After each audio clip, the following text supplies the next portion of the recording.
இங்கே பூஜான்ற பொண்ணுக்கு வந்து கல்யாணம் நடக்குது. இவளுக்கு ஃபீவர் இருந்தும் டேப்லெட் போட்டுட்டு வந்து தாலியை கட்டிக்கிறா. மறுநாள் வந்து அவங்க சித்தி பூஜை பண்ணலான்ட்டு துளசி செடிக்கு வராங்க. மாடியில் இருக்கிறத பார்த்து பயந்துட்டு வந்து பார்க்குறாங்க. பித்து பிடிச்ச மாதிரி இவ்வளோ நின்றுட்டு இருக்கா. என்னை தயவு செஞ்சு வீட்டில் போய் கொண்டு போய் விட்டுருங்கன்ட்டு அழுகுறா. சரி நீ சம்பிரதாயக்கு வந்து டீ போட்டு கொடுத்துரு, உங்கள் வீட்டில் இட்டுன்னு போய் விட்டுறேன்னு சொல்கிறாங்க. இவங்க 2 பேரும் வந்து டீ போட்டு முடிச்சிட்டோன்னே அவங்க அம்மா வீட்டுக்கு இட்டுன்னு போய் விடுறாங்க.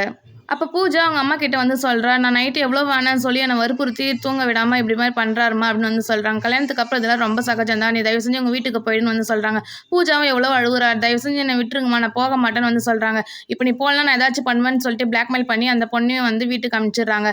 பூஜாவோட ஹஸ்பண்ட் இவங்க அன்னிக்கு கால் பண்ணி வந்து சீக்கிரம் வாங்க அண்ணி, நாங்கள் 2 பேரும் வந்து அனிமனுக்கு போகணும்னு வந்து சொல்கிறாங்க. இந்த பொண்ணு வந்து நான் ஒரு பொருள் வாங்கினேன், மார்க்கெட் பக்கமாக நிறுத்துங்கன்னு சொல்கிறாங்க. இவளும் வந்து பயந்துட்டு மார்க்கெட்லேருந்து எங்கேயோ ஓடி போயிடுறா. ரொம்ப நேரம் ஆகி பூஜா காணதுனால இவங்களும் வந்து மார்க்கெட் ஃபுல்லாக போய் தேடி பார்க்குறாங்க. அதுக்கப்புறமா இவங்க பூஜாவோட ஃப்ரெண்டை வந்து பார்க்குறாங்க. பூஜா எங்கே இங்கே வந்தாலான்னு வந்து கேட்குறாங்க. இவங்களும் வந்து பூஜா வரலையேன்னு வந்து சொல்கிறாங்க.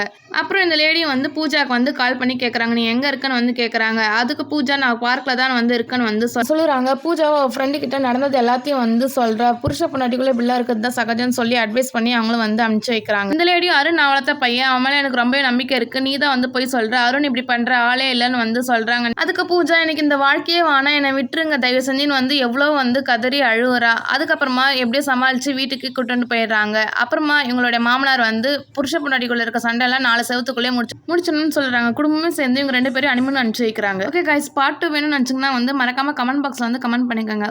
இந்த வீடியோ பிடிச்சிருந்தா மறக்காம லைக் பண்ணுங்கள், ஷேர் பண்ணுங்கள், சப்ஸ்கிரைப் பண்ணிக்கோங்க. Okay bye.